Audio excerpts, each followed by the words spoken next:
दिल की वीरान नगरी, रात की आखिरी बारिश थम चुकी थी। सड़कें भीगी हुई थीं और हवा में मिट्टी की खुशबू तैर रही थी। पुरानी नगरी की तंग गलियों में पीली रोशनी वाले दीप अब भी जल रहे थे। हर मोड़ पर कोई अधूरी कहानी सांस लेती दिखाई देती थी। उसी नगरी के आखिरी छोर पर एक पुराना मकान था, जिसकी टूटी खिड़कियों से अक्सर कोई धीमी धुन सुनाई देती थी।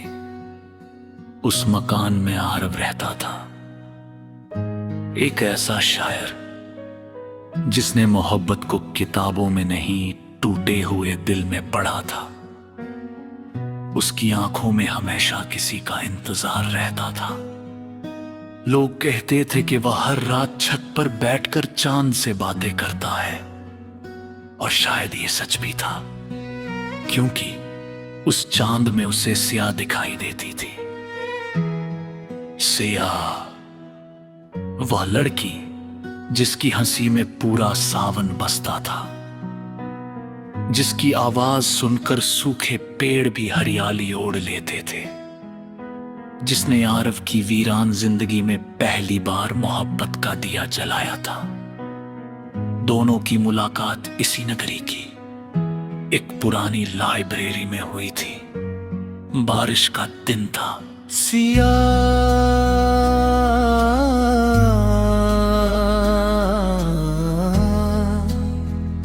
खिड़की ते बरस राती कोई उपन्यास पढ़ रही थी। उसके खुले बालों पर बारिश की बूंदें मोतियों की तरह चमक रही थी। आरव ने पहली बार उसे देखा तो वक्त वहीं ठहर गया।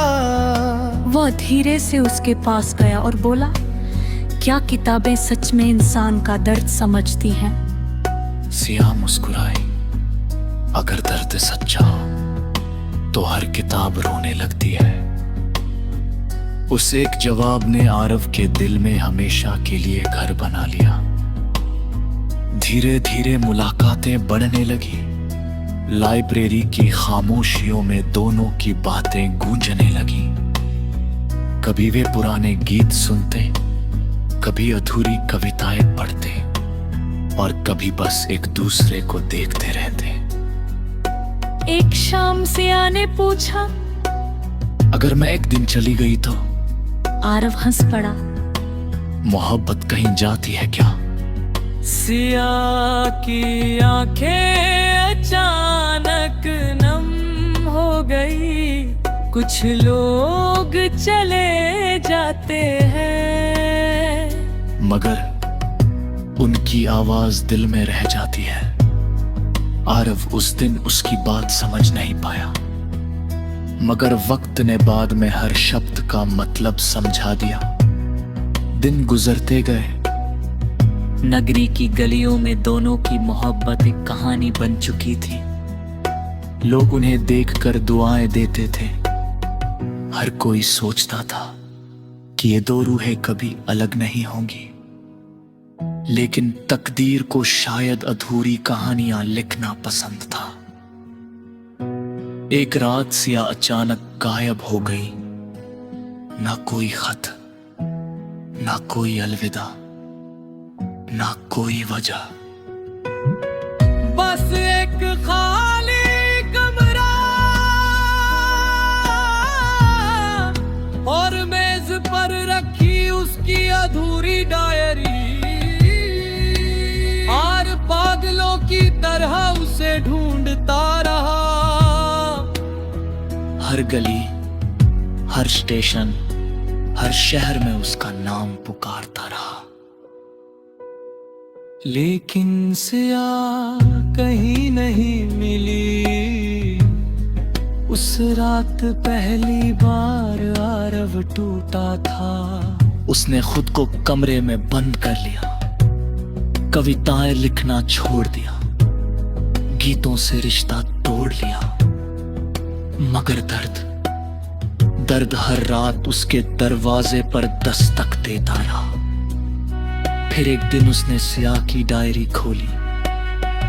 उसमें लिखा था, आरव, अगर कभी मैं तुमसे दूर चली जाऊं तो मुझे बेवफा मत समझना। कुछ मोहब्बतें साथ रहकर नहीं, दूर रहकर मुकम्मल होती है। मैं तुम्हें छोड़ नहीं रही, बस तुम्हारी जिंदगी बचा रही हो।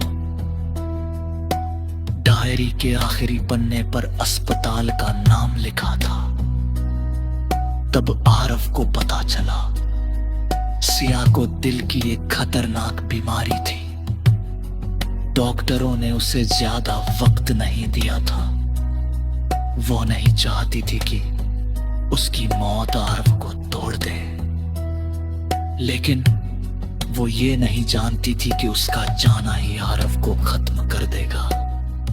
उस रात आरव बहुत रोया, इतना रोया कि चांद भी बादलों में छुप गया। फिर उसने फैसला किया, वह सिया को ढूंढ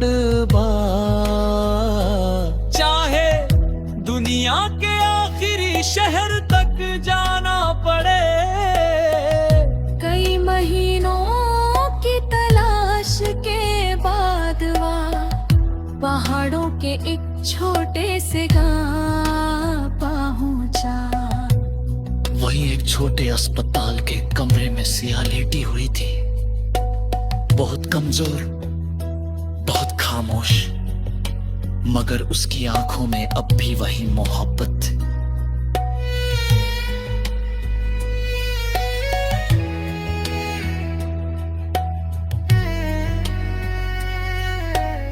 आरव को देखते ही उसकी पलकों पर आंसू आ रहे। तुम क्यों आए? उसने धीमे से पूछा। आरव उसके पास बैठ गया, क्योंकि मोहब्बत अधूरी छोड़ना मुझे नहीं आता। सिया रो पड़ी, मैं तुम्हें दर्द नहीं देना चाहती थी। आरव ने उसका हाथ थाम लिया।